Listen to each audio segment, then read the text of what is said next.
Assalamualaikum warahmatullahi wabarakatuh. Perkenalkan, nama saya Nurul Aspiani dengan NIM C1M02414125. Saya dari kelas C Agroekoteknologi. Di sini saya akan mempresentasikan materi terkait cloning gen. Adapun beberapa pembahasan yang akan saya sampaikan yaitu yang pertama, definisi cloning gen itu sendiri, terus kedua, pentingnya cloning gen dalam bioteknologi pertanian, tiga itu konsep cloning gen, empat, metode cloning gen, terus aplikasi cloning gen dalam pertanian, dan yang terakhir ada contohnya. Baik, langsung saja ke yang pertama, yaitu apa sih itu cloning gen. Jadi cloning gen itu kan merupakan teknik bioteknologi yang bertujuan mengisolasi, menggandakan, dan mengekspresikan gen tertentu dalam organisme inang.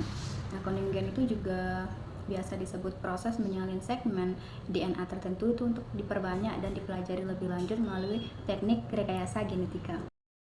Terus yang kedua yaitu pentingnya cloning gen dalam bioteknologi pertanian. Nah, cloning gen itu memungkinkan ilmuwan memasukkan gen tertentu yang memiliki manfaat agronomis ke dalam tanaman, sehingga tanaman tersebut itu dapat memiliki sifat yang unggul dari yang sebelumnya tidak dimiliki.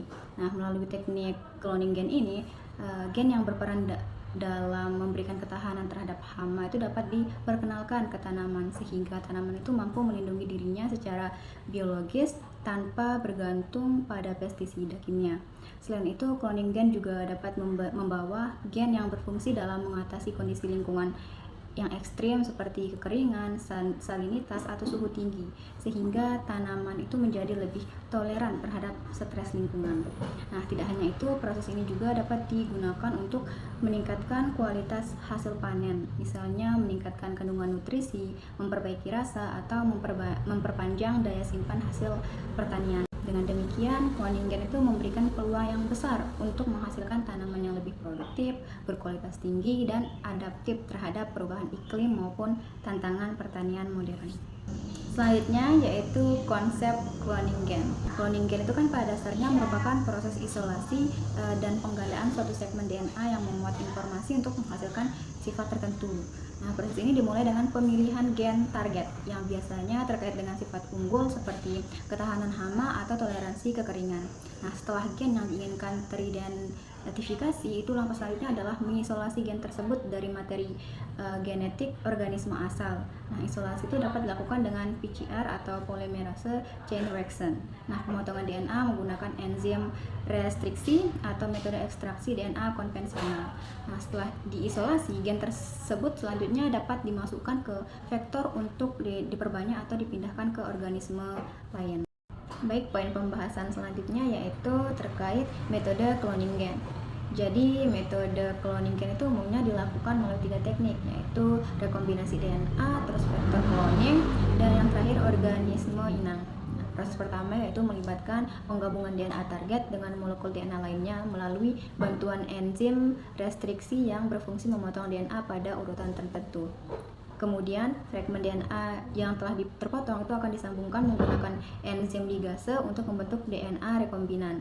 Nah, DNA rekombinan ini selanjutnya dimasukkan ke dalam vektor cloning seperti plasmid atau virus. Plasmid sering digunakan karena mudah dimanipulasi dan stabil dalam sel bakteri, sementara virus tertentu dapat membawa gen dengan ukuran lebih besar. Setelah DNA rekombinan berada dalam vektor, nah proses dilakukan dengan memasukkan vektor tersebut ke organisme inang seperti E. coli untuk diperbanyak. Nah, dalam proses tanaman, gen yang telah dikloning itu dapat ditransfer menggunakan bakteri Agrobacterium tumefaciens atau melalui metode biolistika gengun untuk menghasilkan tanaman transgenik. Aplikasi cloning gen dalam pertanian. Jadi dalam dunia pertanian modern, cloning gen itu memiliki peran yang penting atau besar dalam menghasilkan varietas tanaman dengan sifat yang unggul gitu. Nah, salah satu aplikasi utamanya adalah pengembangan tanaman tahan hama, seperti tanaman yang mengandung gen Bt dari bakteri Bacillus thuringiensis. Tanaman ini mampu menghasilkan protein toksik yang efektif membunuh serangga tertentu sehingga mengurangi penggunaan pestisida. Selain itu, cloning gen juga digunakan untuk meningkatkan toleransi tanaman terhadap stres abiotik seperti kekeringan, salinitas, atau suhu ekstrim yang semakin relevan akibat perubahan iklim.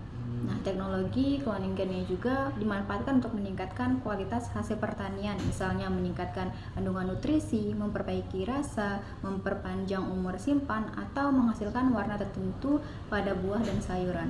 Jadi melalui aplikasi ini, cloning gen itu dapat berkontribusi pada peningkatan produktivitas dan ketahanan pangan.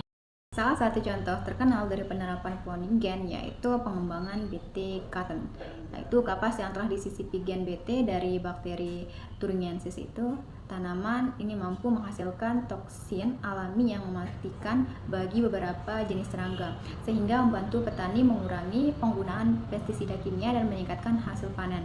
Namun, tetap ada tantangannya seperti kemungkinan berkembangnya resisten hama terhadap toksin BT jika penggunaan tidak diatur dengan baik.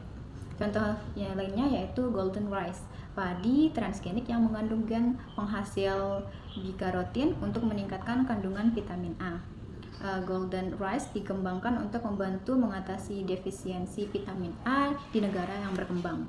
Meskipun teknologi ini dinilai sangat menjanjikan, penerapannya itu masih menghadapi tantangan berupa regulasi yang ketat dan rendahnya penerimaan publik terhadap organisme hasil rekayasa genetika atau GMO. Nah, jadi kedua contoh ini menunjukkan bahwa cloning gen itu memiliki potensi yang besar, namun tetap memerlukan pengelolaan yang hati-hati. Mungkin hanya itu yang dapat saya sampaikan. Mohon maaf bila banyak kesalahan kata. Sekian dan terima kasih.